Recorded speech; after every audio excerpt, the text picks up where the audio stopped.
The 5th of December, eight games to go through. Herb Jones was back finally. We'll get some Herb Jones questions, I'm sure. This is the Balls Deep post-game show. Oh, not the Balls Deep. This is just the post-game show. Let's go Balls Deep. I'm the type to get shit done. You the type to observe. March Madness on my speakers, but today's November 23rd. Cause I'm loud in the blunt, yeah. I don't say what I want, yeah. Probably somewhere sunny getting tan. Foreign women in the sun, yeah.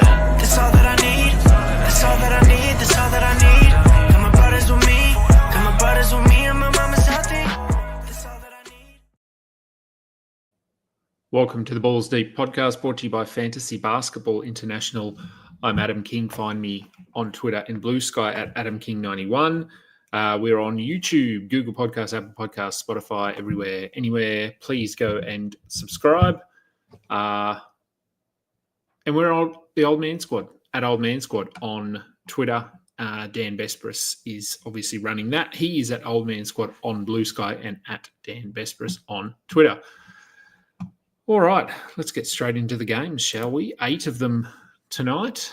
Had a couple of blowouts, which obviously they impact the box scores a little bit and the fantasy value. But let's start with Denver and Cleveland. Cleveland get the win 126-114 for the Nuggets. Usual sort of story when they're healthy. Starters were decent enough. Christian Braun, not his best game, probably one of his poorer games actually. But he did have some defensive stuff which made up for, a bit of a lethargic offensive game, 10 points he finished with, but 2 blocks and a steal. Jokic had his 130-something ninth triple-double or something, moves him into third all-time. So pretty impressive, but we're just used to that with Jokic at the moment.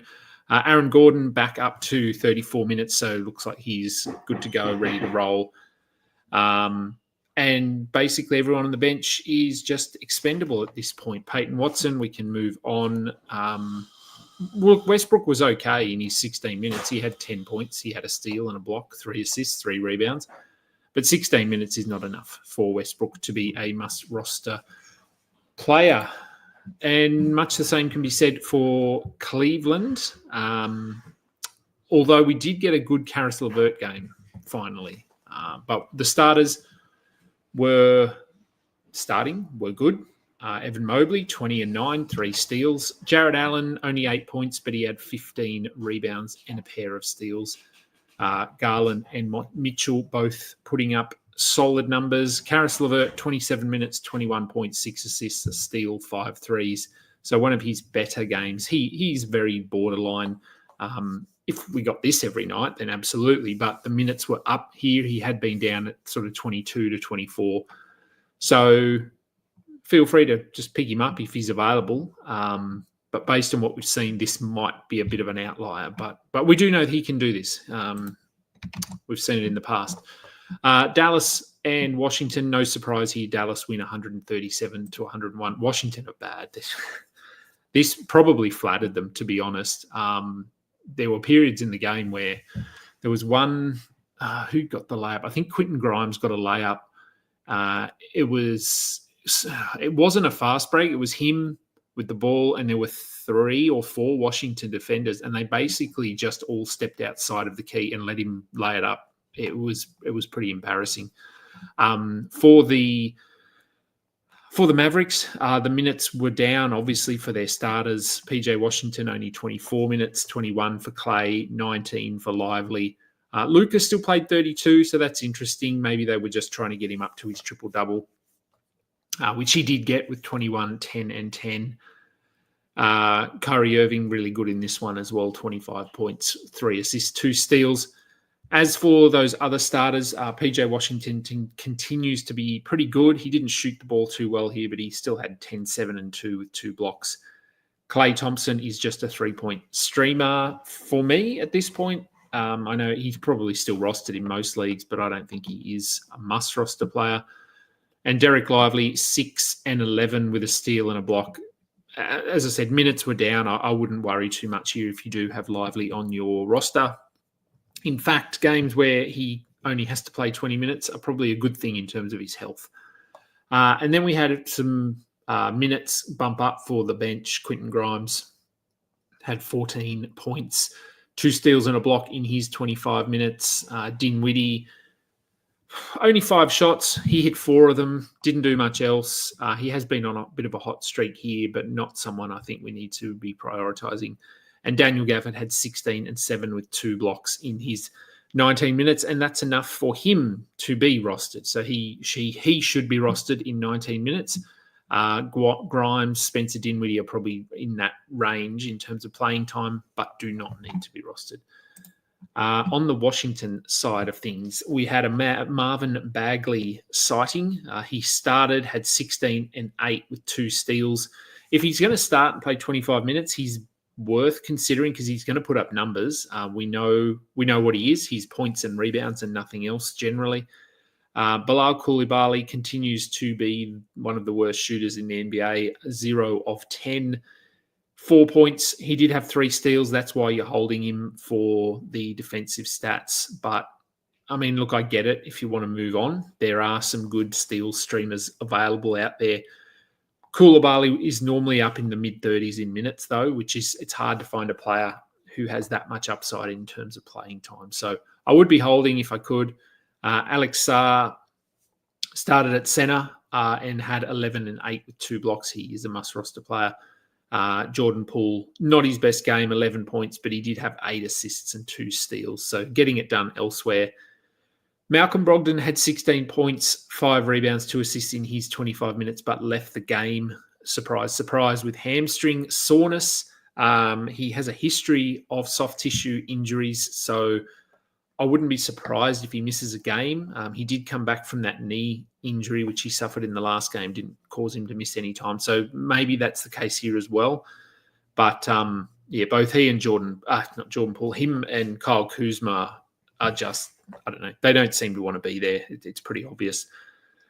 If Brogdon misses time, we also have Kyshon George out. We also have Corey Kispert out. So Bub Carrington, I think, needs to be added here. 28 minutes for Bub, 15 points.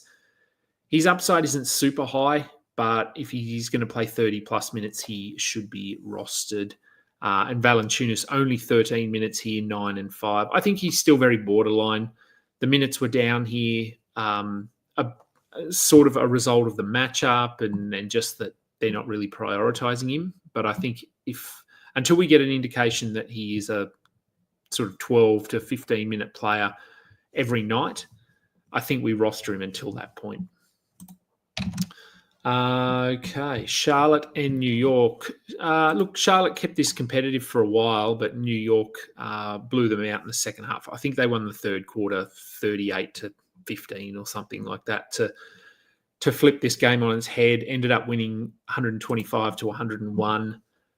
For the Hornets, we had Nick Richards starting again, only 24 minutes. So that's a little bit down from where he was in the last game. Again, the result likely impacted this because we got 16 Moussa Diabate minutes and he basically just played the whole last quarter. So I wouldn't worry too much if I've got Nick Richards just yet. I still think he's going to be a 30-minute, 32-minute minute per night player. And Diabate 4 and 3, we're not holding him anywhere, hopefully. Micic, who was pretty bad in that last game, he played 35 minutes here, had 14 and 12. So if you streamed him in for assists, you got 12 of those. He also hit 2 threes. Missed his only free throw, but the assists are good. Salou exited the game with an injury. Only played 2 minutes, so we got more of Cody Martin. And I think if Salou does miss time and Miles Bridges doesn't return, then we get more Cody Martin. I wouldn't be prioritizing him, but he can put up defensive stats from time to time. But he was a team worst minus 29 here, so not a priority. And minutes were all over the place. KJ Simpson, we talked about him in the pregame show as a possible target if you just wanted to get some assists. He got 3 of them here, but failed to score in 17 minutes. So obviously he was good in that last game. He outplayed Micic, but Micic still quite clearly has the upper hand on that starting role and the bulk of the minutes, unless Simpson is just playing very well. Mark Williams, 11 minutes. So 2-3 more minutes than the last game. He had 6 and 5 with a steal. We're stashing him, rostering him, however we want to phrase it. I talked about this, I think, in the last show. I don't know what this is going to look like in a month. Whether this is going to be a bit of a Jonathan Isaac situation where they limit Mark Williams at 20 minutes. If that's the case, then I think both he and Nick Richards could be rosterable rest of season. So we'll see. I think at the moment, Williams is more of a sort of a stash where Nick Richards is must roster and should be active. For the Knicks, OG Anunoby had a very, very nice game here. 25 points, 6 rebounds, 4 steals, 2 blocks. Those 2 blocks came in the space of about 6 seconds in one play. So that was impressive. Had the crowd going. OG chance, very nice. So he was good. He seems to have found some rhythm on the offensive end again, which is good after that slump that he went through. Look, all the starters were good here. You play Charlotte, you put up numbers. Miles McBride had 10 points, 6 assists off the bench. He is very borderline, I think, back-end 12 team. He does just enough most nights. He hit all his free throws here. So doesn't turn the ball over. Precious Achiuwa returned, which meant Jericho Sims barely played. Achiuwa is not going to play enough here to have value. But if Towns misses time for any reason, Achiuwa would quickly become a must-roster player. On to the next game, the Thunder and the Raptors. Another blowout here. The Thunder win by 37 points, 129-92. For the Thunder, they didn't have to extend themselves too much. Isaiah Hartenstein, 28 minutes, only 2 points, but 16 rebounds and a team best 6 assists with a steal and a block. Didn't hit a free throw, 0 of 2, so that hurts a little bit, but the other numbers there are really good. Jalen Williams, fine. Shea, fine. Isaiah Joe is hitting threes at the moment. So we roster him. Cason Wallace is getting defensive stats, 2 steals, 4 blocks. Caruso returned, played 17 minutes. He had a steal and a block. I think if I had to pick between Cason Wallace and Alex Caruso, I don't know, it's close. I might go Wallace slightly at the moment just because I think he is more likely to play minutes in the mid-20s, where Caruso is probably closer to 20. But if Caruso can get some games under his belt, maybe that flips. Isaiah Joe is someone I'd be streaming in at the moment while he's hot. Lou Dort also had defensive stats. A lot of this was to do with the Raptors were just terrible. Lou Dort is fine, but I think I'd rather have Caruso or Wallace at this stage.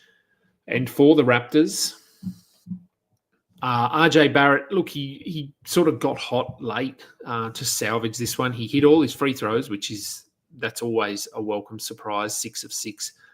Finished with 17 points, 11 rebounds and a block. So not the worst line. Agbaji, 5 points, 2 assists, 22 minutes. Probably a drop, but if you want to just give him one more game to see whether this was a scoreline related slump or whether he's just not going to, because he had been playing minutes in the 30s prior to this. So I'm going to give him one more game personally. Bruno Fernando started with Jakob Poeltl out. He had 4 points, 7 rebounds, 2 blocks, a steal. He can be a streamer if Poeltl misses time, but there's not much upside there. Grady Dick also returned and he had 15 points off as a starter. Sorry, he was back into the starting lineup. 2 steals, 4 threes. I think he should be rostered. The minutes will go up. And they didn't run out their guys down the stretch. So Grady Dick might have played sort of 28 minutes here. And yeah, look, I mean, Jonathan Mobo, probably his best game of the season, arguably 17 points with a steal and a block. No, I'm not adding him. This was just a blowout. Chris Boucher, a bit of a nice opportunity here without Pirtle, but he failed to make the most of it. 10 points on 3 of 13 shooting. Okay, on to the next one. The Suns go down to the Pelicans. So a good win for the Pelicans. We haven't been able to say that much this year. 126 to 104. For the Suns, they were, of course, without Kevin Durant and Yusuf Nurkic. So Royce O'Neal started in this one, along with Mason Plumlee. So we didn't get Iguodaro. We didn't, what's his name? I can't even think. Ryan Dunn. Is it? Yeah, that's his name, isn't it? He was out. So Royce is the guy we want to look at here. 19 points, 7 rebounds, 2 assists, 2 steals. This is what he does. So I think he's probably someone we need to look at the moment. Mason Plumlee, only 4 points, but he had 10 rebounds, 3 assists and 2 blocks, which is exactly why you streamed him in. I think we just leave him in the lineups until Nurkic is back. Don't really need to talk about Booker or Beal too much. Grayson Allen had 13 points with 10 assists off the bench. He also gets that bump when Durant is out. Iguodaro, 20 minutes off the bench. I wouldn't be worried. I don't mind him as a player, but I wouldn't worry too much about him as a fantasy target right now. For the Pelicans, Ingram returned, Herb Jones returned, and both, well, Ingram, of course, would have been, but Herb Jones moved back into the starting lineup while Trey Murphy moved to the bench. Ingram looked good, 29 points, 2 steals, a block, 7 rebounds, 3 assists. So it's a case of him just staying healthy. There are a lot of Lakers trade rumors flying around at the moment for Brandon Ingram. So something to monitor, but nothing concrete yet. Herb Jones played 32 minutes, so he looks fine. I thought they'd ease him in a bit more than this, but an indication that he is well and truly over that shoulder injury. He had 12 points, 7 rebounds, 5 assists, 4 steals, and a block. So the defensive stuff, that's why you roster him. That's why you should have him on your roster. The points will come and go. 5 assists are probably a little bit of an outlier, but certainly a must-roster player, as is Yves Missi. 25 minutes, 9 and 12. No blocks, but he's been good the last couple of weeks. I just did a write-up for him, actually. I think he's averaging, in the last 2 weeks, something like 14 and 10 with 1.5 blocks. So that is a clear 12-team guy. CJ McCollum, DeJounte Murray were both fine, but not spectacular. Trey Murphy moved back to the bench, as I said, 19 points. I don't mind him moving back to the bench. He's still going to play 30-plus minutes and actually should see the ball in his hands a bit more. So a move to the bench is not a bad thing if you're rostering Murphy. And Brandon Boston, look, this is probably a 12-team line. 11 points, 2 rebounds, 2 assists, a steal and a block. But 17 minutes is not going to cut the mustard here, so we can probably move on from Brandon Boston. Oh, what happened there? Hang on, let me see what happened to my screen. Okay, I don't know what happened. Chicago and San Antonio. Chicago get the win in a high-scoring game, 139 to 124. There wasn't much defense. There was no Wemby in this one. But for the Bulls, no Kobe White, no Patrick Williams still. So we got Julian Phillips starting and doing very little. We don't need to worry about him. Ayooooo Dosunmu, career-first triple-double. So good to see. Hopefully people have held on to him. I'm pretty sure I've sort of said that he's very borderline, but if he's playing 30 minutes, we hold him, which he has been. He's obviously not going to do this. 27 points, 10 rebounds, 11 assists, 3 steals, 9 of 13 from the field. So efficiency, not sustainable. He's not going to be a double-digit rebounder. He's good in terms of assists, but not to the point of 11. So probably his best game for the season.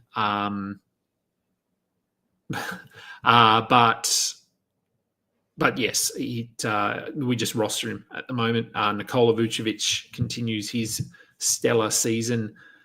Scoring-wise, the other numbers are fine. 8 rebounds, 5 assists and a steal. but 39 points on 16 of 22 shooting. Again, no Wemby, so this was a favourable matchup for Vooch. Buzelis, who I'd like to see getting more minutes, I thought he was pretty good in this one, 11 and 7 in 19 minutes, but he's not playing enough to warrant a roster spot. And yes, Chad, we will talk about Taylor Horton-Tucker. He had 13 points, 4 assists, 3 rebounds, a steal and a block. Is he a must-add? I don't think so. But look, if you want to, sure. Let me just bring up his... all right, let's have a look at his... He's certainly sort of warranting some attention, I will say that. But to me, this production is just not sustainable in like 16 minutes that he's playing. Deeper leagues, yes. So he scored double digits in 6 straight games. Defensive stats, not really there. I mean, in those 6 games, he's got 3 steals and 3 blocks. So half a steal and half a block a game. Can I have a look? What have they got here for 6? Yeah, okay, so here we go. The last 2 weeks in those 6 games where he has scored double digits, he's the 121st ranked player. In 16 and a half minutes a game, 14 points with 2 threes, but 1.8 rebounds, 2.3 assists, 0.5 steals, 0.5 blocks. Yeah, and if you look at his efficiency the last few years, last year he was under 40%, 42% the year before that, 41.5% the year before that. This year he's 55.5%. So I know players do increase their efficiency, but increasing it by 15% is tough. So if you want to go and grab him, I think you can, but it'll fall off at some point in a big way. So no, I don't think he's a must roster, but you can take a flyer. For the Spurs, no Wemby. So Jeremy Sohan got the start at centre here. A nice line. Obviously, Vooch just cooked him, but he had 16 and 14 with a steal, hit both his free throws, which was nice. So he is someone that obviously has to be rostered and back up at 36 minutes already. So that's very encouraging. Steph Castle, 12 and 6 with 2 steals. I don't know. I sort of hope, well, not sort of, I do hope that they leave him alongside Chris Paul and shift Harrison Barnes out of the starting lineup. Barnes had 8 points with nothing else in 20 minutes. I'd love to just see Vassell come in and play as that small forward. But I don't know if that's going to happen. We'll have to wait and see. Vassell, I thought, was pretty good again tonight, 17 points with 4 steals in his 25 minutes. Keldon Johnson went off 28 points, but this is really just a isolated, I think, stream, unless we get word that Wemby is going to miss time tomorrow, which I don't believe there's been an update yet from San Antonio. So keep an eye on that. If he does miss time, then Keldon Johnson gets a bump there. And Zach Collins also didn't start as we thought he might, but still had 23 minutes, 9 points, 4 rebounds, 3 assists, 2 blocks, and a steal. So those numbers are fine. Charles Bassey, because Sohan was back, he only played 13 minutes as opposed to the sort of the 22-minute split that he was doing when Wemby missed those games with the ankle injury. So probably no reason to be chasing Bassey here, I don't think.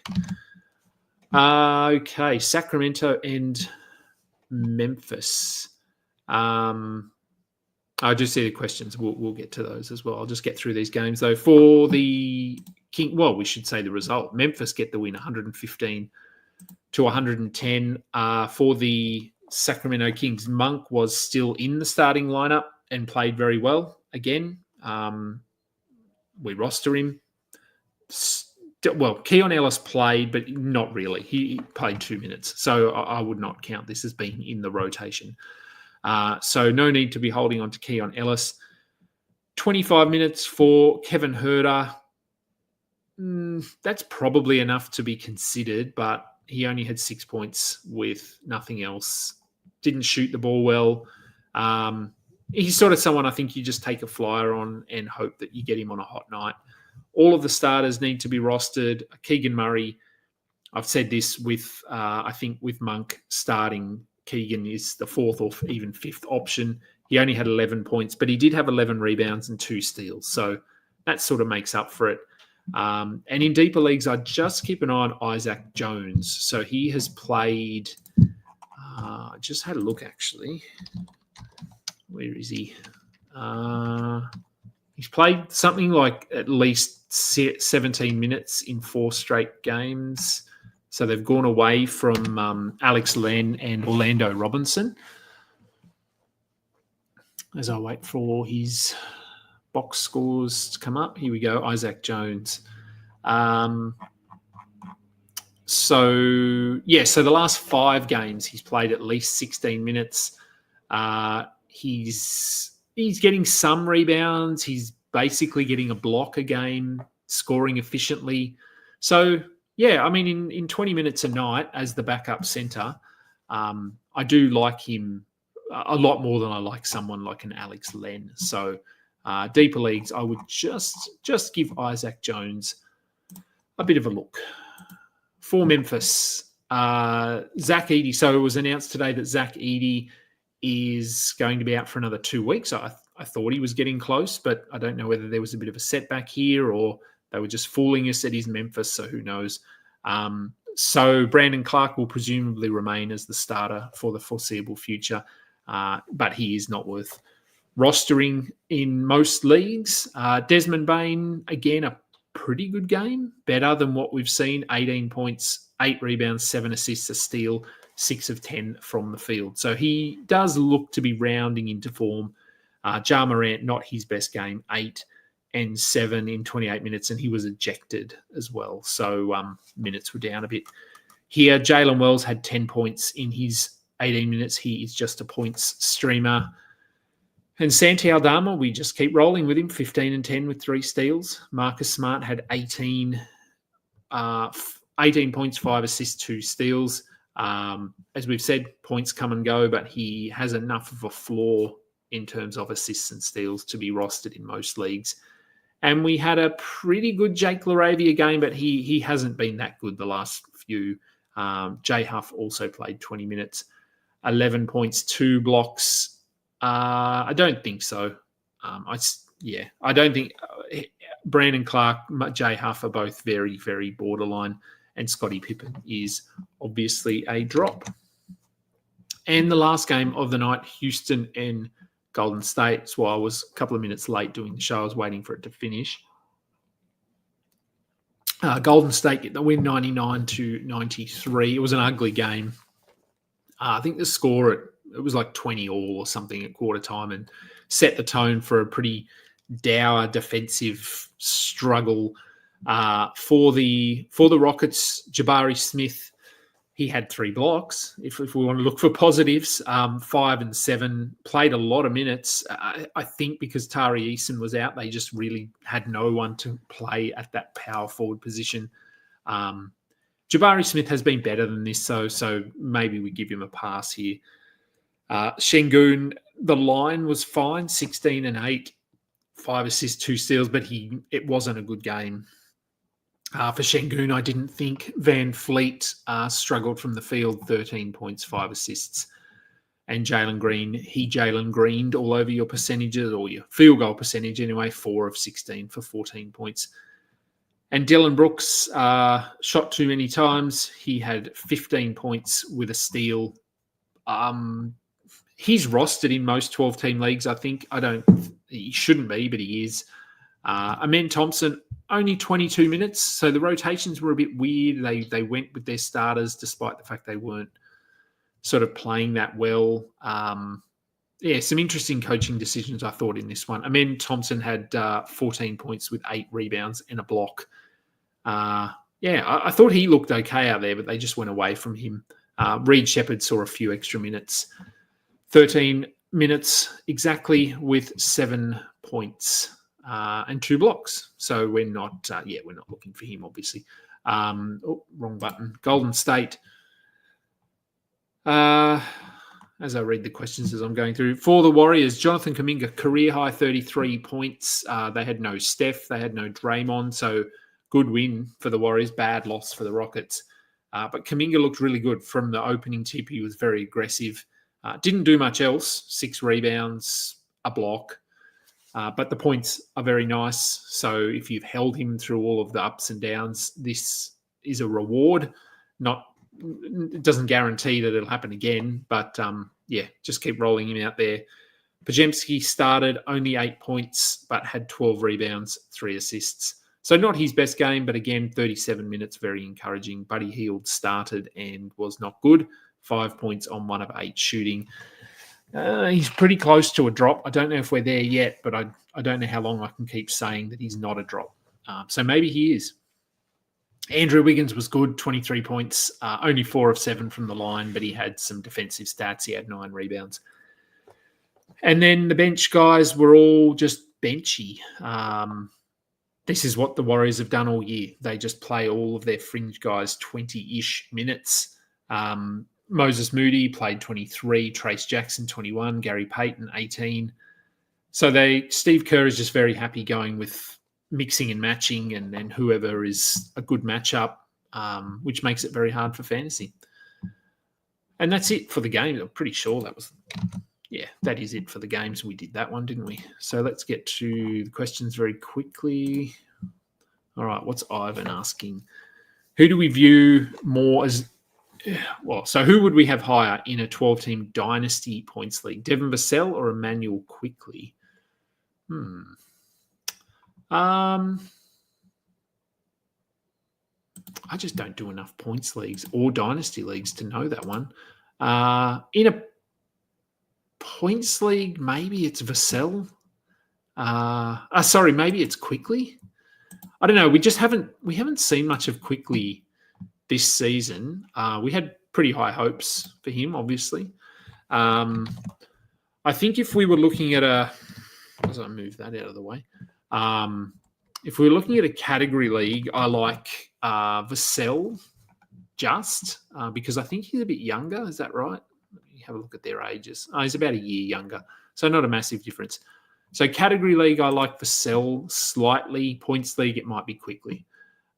Claxton or Amen. 18-9 cat. A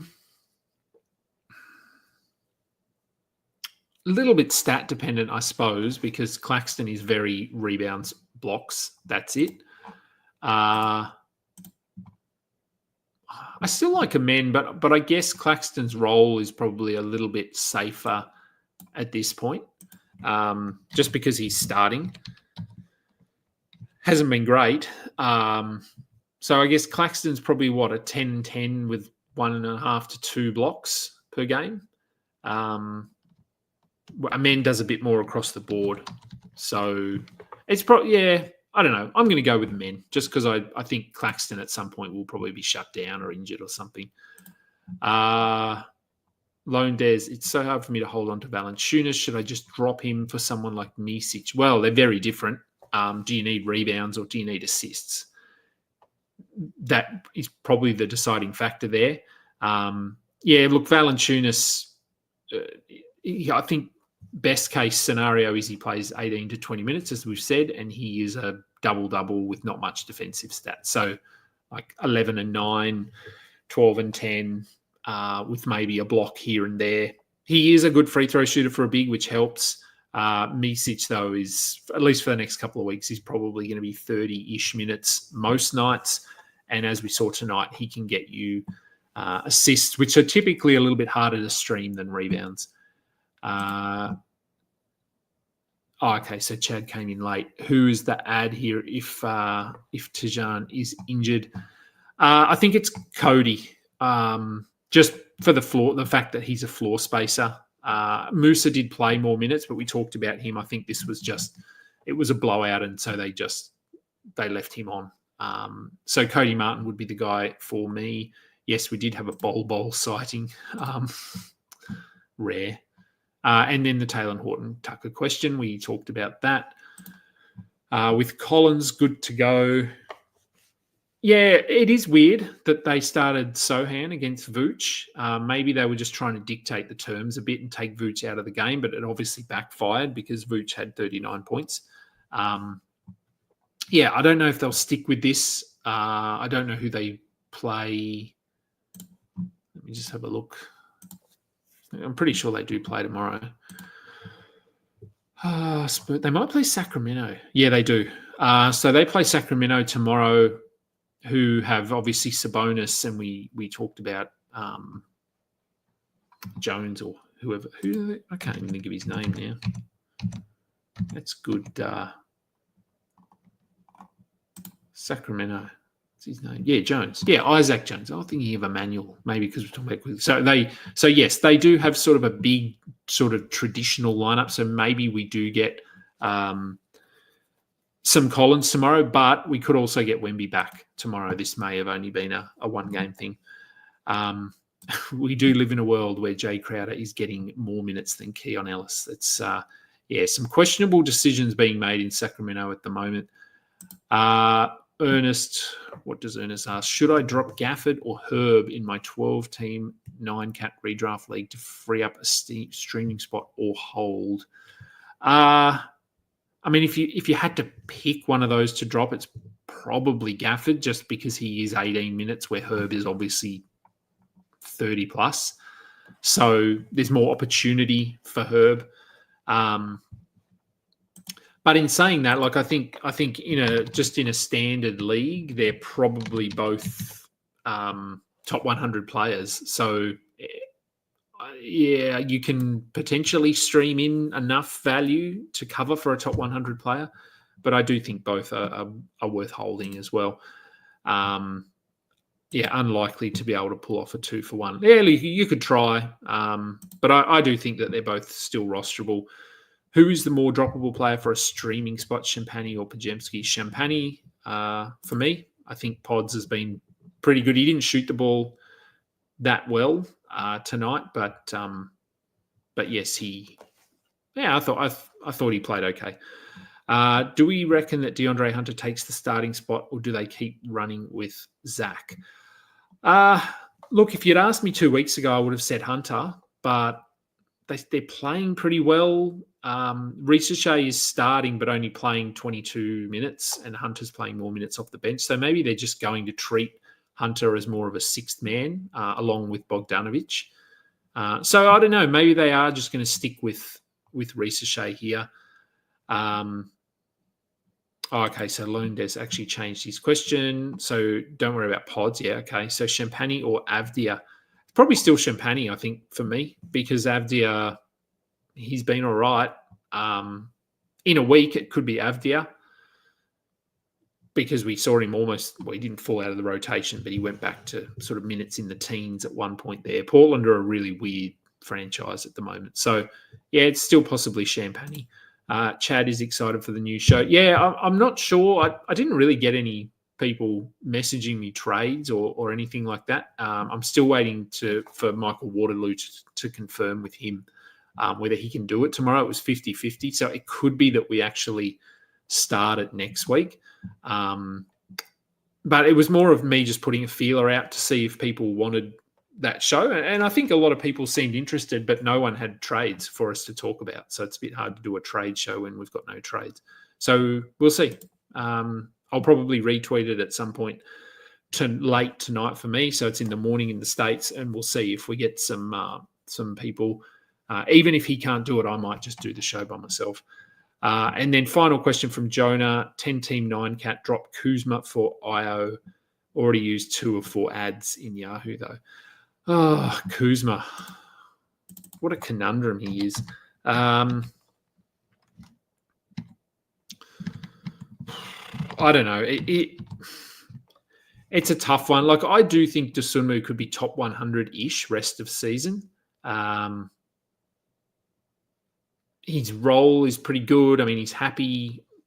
They like him. Kuzma doesn't look like he wants to be there. He could be traded. Kuzma obviously has the higher upside because we know he can be a regular or a consistent sort of close to 20 and 10 player, or 20 and 8 with some assists. if I saw Kuzma, I'm just trying to think if I saw Kuzma on my waiver wire, would I prioritize? I don't know. I don't like Kuzma. I'd be okay with that. I think I'd be trying to hold Kuzma, but and this is in a 10-team league, but I'd be okay with that. I don't think. Yeah, I'm pretty down on Kuzma at the moment. Yeah, look, that's possible. Chad saying that people didn't realise I wanted to preload the questions. So, yeah, it could be that if we do a live show, we actually do get some questions. People lack reading comprehension. Well, it could be that. It could just be that it's a lot easier to do it during the live show. So, yeah, look, maybe we will do it tomorrow. I'll probably still be trying to squeeze in a pre-game show and also doing I can't think what it's even called now, with Skiddy on the Insight network doing their sort of pre-game show as well. So, yeah, I will see what happens tomorrow, whether I get it up. I'll tweet something out and I'll message Michael right now and see if he is available. He could be in bed though. Anyway, that will do for today's show. So thanks everyone for watching along and all of the questions as always. I will be back with hopefully a pre-game show tomorrow, depending on whether I do the trade show, but should be able to do a post-game show. So that'll do. I'm Adam King. This has been the post-game show. Until next time, catch up. You just listened to another episode from the Fantasy Basketball International Podcast Network. Thanks for joining us. And for more information about joining our community, please check out our website at fbibasketball.com.